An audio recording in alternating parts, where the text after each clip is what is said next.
Welcome back to Truth Bombs and Tea. Tina here, and today we are bookending a two-part series on procrastination. So in this particular video, I'm going to be sharing 7 research-backed proven ways to overcome procrastination, or at very least minimize it greatly. So part 1 is linked in the show notes below. And in that one, I looked at the real cause of procrastination, not that we're lazy. It turns out that that's not the real cause. What procrastination actually is, and then 3 ways, 3 top tips about how to start to minimize or overcome procrastination. So be sure to check out video 1, which gives you a really good foundation, and that's linked below. So let's dive into the 7 strategies or tips that studies and research have proven and backed. Okay. So strategy number 4, so the first 3 were in that video, is design your environment. So it turns out that each of us as individuals have different levels of time and management skills. We also have different psychological flexibility. So some are more growth mindset, some are fixed mindset, different beliefs, etc. And then we also have different levels of kind of intellect, I suppose. So those things contribute to whether you have procrastination to a really debilitating level and you're hardly getting anything done, or that procrastination just comes up every now and then or in certain areas. Okay. But one thing that does help, regardless of which of those ends of the spectrum you are, is to have an environment that is designed to minimize procrastination. Okay. So things like keeping your phone in another room when you're doing a task. Okay. And yes, that I really did say that, because so many people now quite proudly say, my whole life is in my phone. I'd be lost if I, lost my phone. I'd be devastated if I, didn't have my phone. So with that psychological power and hold on someone, it's constantly distracting. So if you need to get a task done, put your phone on silent and put it in another room. Okay. Use website blockers. So you can have focus tabs, which means that you can't then click out of it. It's only the tabs that you really require for the task. That's if it's something on the computer, of course. You can also prepare your workspace the night before. And in a former life, I was a teacher. And this is what I made sure I did every day before I left my classroom, was that I prepared my workspace. So anything that was not really necessary in order to set me up for the next day was put away. And the things that I really needed first up were put on the desk. And that way too, I could clear the mental clutter out of my head to go home to my family. Okay. So prepare your workspace, whether that's your desk at home, whether that's a cubicle at work, whether that's an office space, your lounge room, wherever it is that you work. Make sure that what you require is already there. Okay. And then make starting really easy. So those prior 3 things that I just mentioned, make starting easier. Okay. Maybe you have a little to-do list of your top 3 tasks, okay, that you need to get done, or just the one task. Okay. And then making stopping hard. So, have, as I said, everything that you need. Have any snacks, have water, be set up so that technically there's nothing there to stop you. Okay. So those 4 things help the environmental design. Turns out that a lot of studies have been done on willpower, and willpower cannot be sustained. It's just everybody has days where they're unmotivated. So environmental design can be really helpful. A lot of people that are consistent in their work or their gym or their whatever, their piano playing, they set up systems that carry them. They have habit stacking systems that help them. Because if they just relied on them feeling like it every day, they wouldn't do it. Okay. Strategy number 5, the Pomodoro technique. And this has got a twist on it. So everybody knows of the Pomodoro technique, the tomato timer. Pomodoro is Italian for tomato, which breaks things down into 25-minute increments. Okay.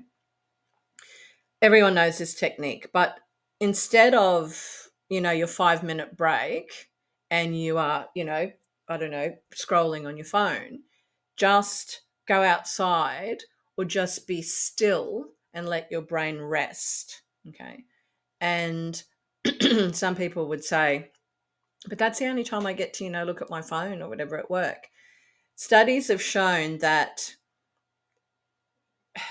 when you rest your brain or when you do nothing, it allows your brain to recharge. Even if you're sort of pleasantly scrolling through your phone, your brain is still working. It's recognizing, it's identifying, it's sorting. Okay. So when you go back in, your brain hasn't had any rest whatsoever. So even though you've taken a break, your brain hasn't had a break. Okay. So if you have a 20-minute break, or like say you've got a 10-minute break, well, then maybe do 5 minutes on your phone and then 5 minutes with nothing, because your brain needs to power down.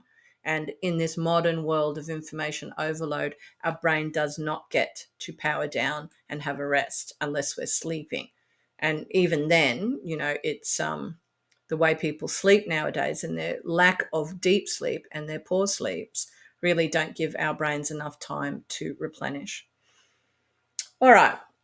Now, strategy number 6, temptation bundling. Okay. So this is where you pair something you have to do or that you need to do with something that you want to do. Okay. So you're kind of bundling something in that's desirable so that it encourages you to get the thing that you absolutely need to get done. So if you have to clean, listen to your favorite podcast. If you buy a gym membership, sign up for classes with other people. Like if you're like, oh, I really hate the gym and I don't want to go. So you're bundling things with desirous things with things that you have to do. So it makes it easier and you're not going to have heaps of excuses as to not to do it. Okay. That's strategy 7. That's the temptation bundling. Sorry, strategy 6. Strategy 7. This is called the sunk cost fallacy. So that's just a big way of saying oftentimes if we've invested a lot of time in something, even though it's not working out for us, we think, oh, well, I've invested so much time, so I'm just going to keep doing it, right? But you can use this sort of quirk, this mindset to your advantage, okay, by creating small investments in your goals. So, for example, you buy the gym membership, you sign up for the class, and then you tell people about your project. So, once you've invested something, like you've invested the money, you've invested the social capital because you've told people, hey, I've just signed up at the gym and does anybody want to come with? And you sign up for the class and you go to a class, you're then more likely to follow through because you've put some investment in. Okay. So the sunk cost fallacy means that as soon as you commit some time to something, you're more likely to continue because you're like, I've already invested time. So you can kind of trick your brain into, uh, using that predisposition to follow through on something, as that example shows. Like buy the gym membership, tell people about it, invite people to come with you, and then sign up for a class. And by the time you've turned around, you're like, oh, well, I've already started, so I may as well continue. So that's the sunk cost fallacy, but making it work for you. Okay. So now we have strategy 8, accountability systems that work. Okay. So We all know that accountability does work, okay, but it needs to work in a certain way. So, for example, if we look at that gym membership, if you have a friend that goes with you and you wake up one day and it's supposed to be a gym day and you don't feel like it, you will generally force yourself to go because your friend is going to meet you there, okay? So that accountability keeps us sort of on track and focused. So, other forms of accountability that you can use are using apps to track your progress. Okay. So, I want to say a caveat here about apps. They can be helpful so long as you're not having to tweak them and they're not binging and bonging and sending you notifications like every 15 minutes.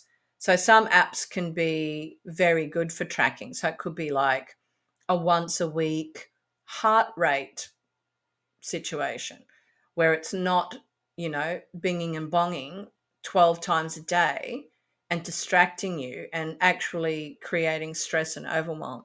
So use some apps to track some important things that are meaningful to you, but make sure that you don't really need to use it all the time, that it's only a daily check-in or a weekly check-in.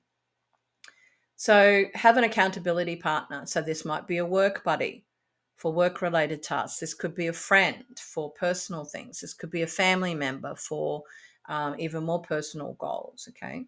Somebody, but choose somebody that really wants you to succeed, not like a frenemy or someone that's going to constantly criticize you or want to sort of pull you down and not see you want to achieve your goals. So be selective with your accountability partner and your check-in partner. So create public commitments and announcements because we don't want to be embarrassed, right? So if we say, oh, I'm announcing that I'm, training for a marathon, then you're more likely to train for that marathon and then go into that marathon. It's far too easy to make commitments internally to our own selves and then say, oh, I don't feel like it, or I feel sick, or I'll do it next summer. Okay. So create public announcements and commitments. And then join some groups that are specifically focused on your goals. So if you are running a marathon, you can join a group of, half marathon groups on Facebook or, a local running group or something like that. Something that's specifically tied to the goal that you want to achieve. Okay. So that's that accountability systems strategy 8. Strategy 9.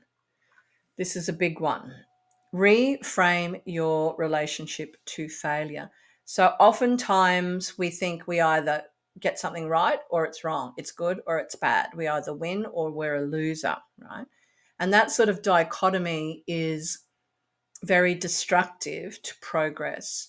So reframing your relationship with failure is all about seeing that each micro step is a small win.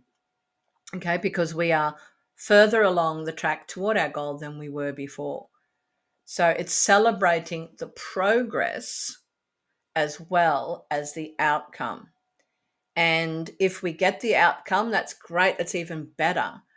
But if we don't reach the outcome for some reason, we can still celebrate all the steps that we took, which brought us much further along than we were toward that goal. Okay.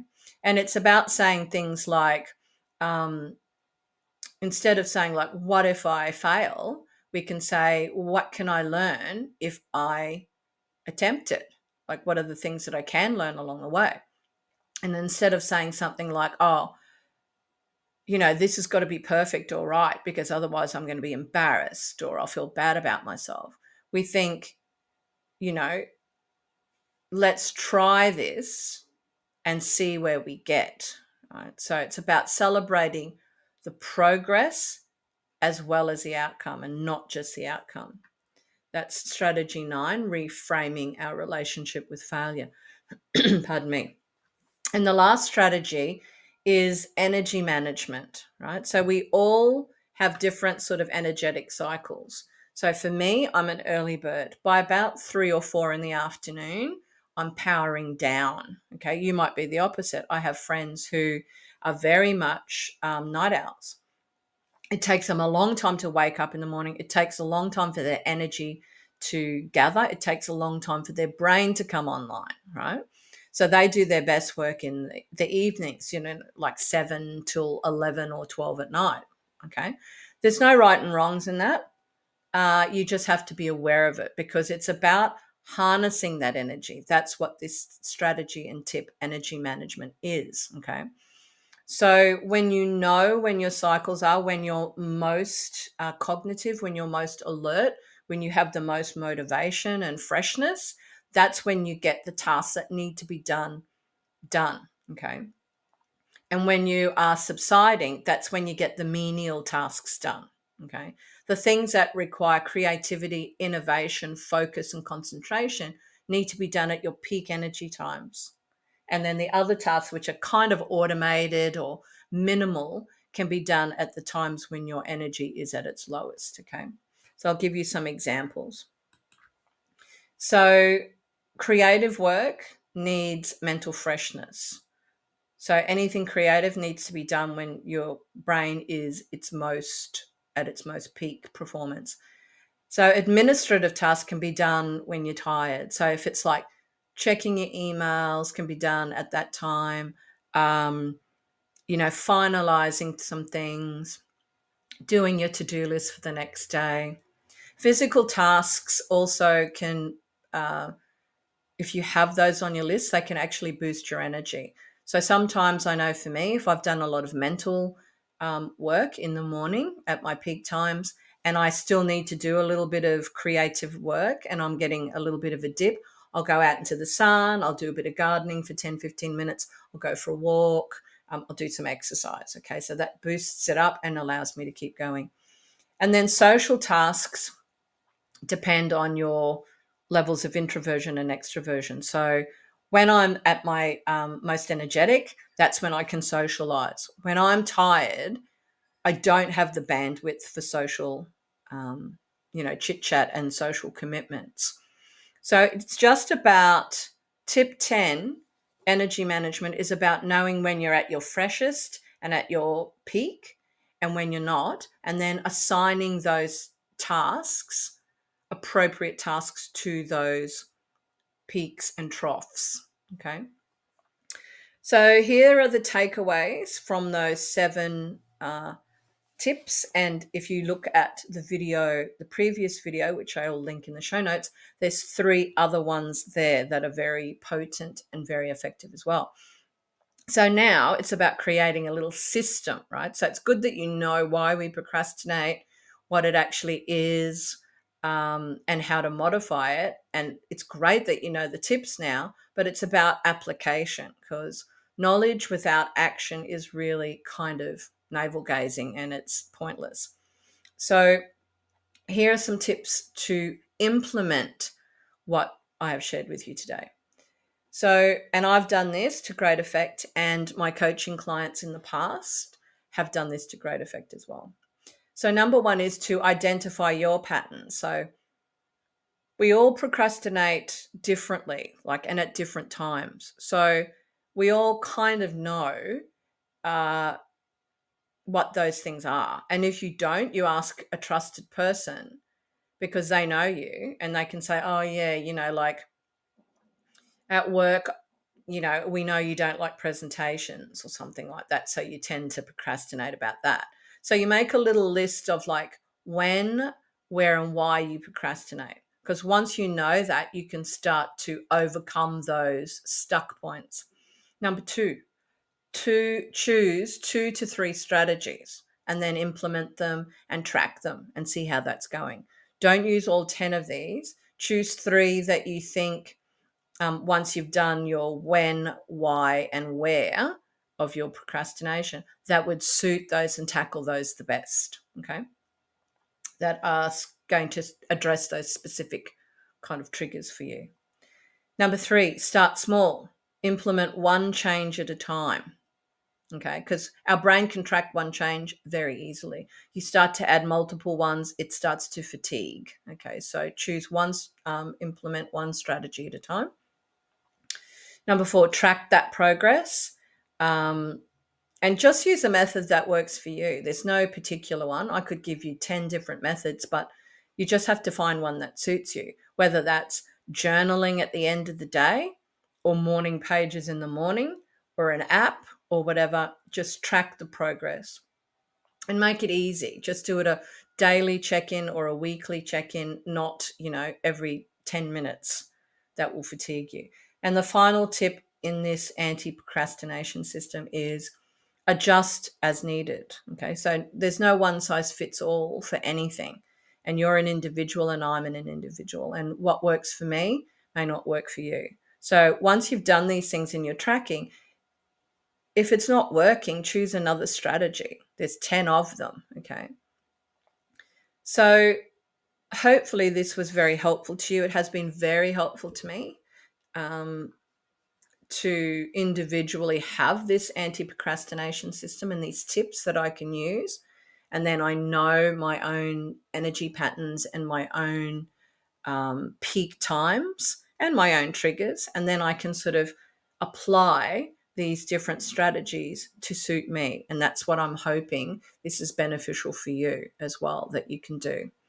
Okay, so to finish up, procrastination does not mean you're lazy. It's not a character flaw. Okay, we are hardwired to do it in this day and age with information overwhelm and stress, but it can be managed and overcome and definitely minimized with what I've shared with you today. So have a look at the first video and I'll link that below. If you haven't liked the video and you've got something out of it, please do.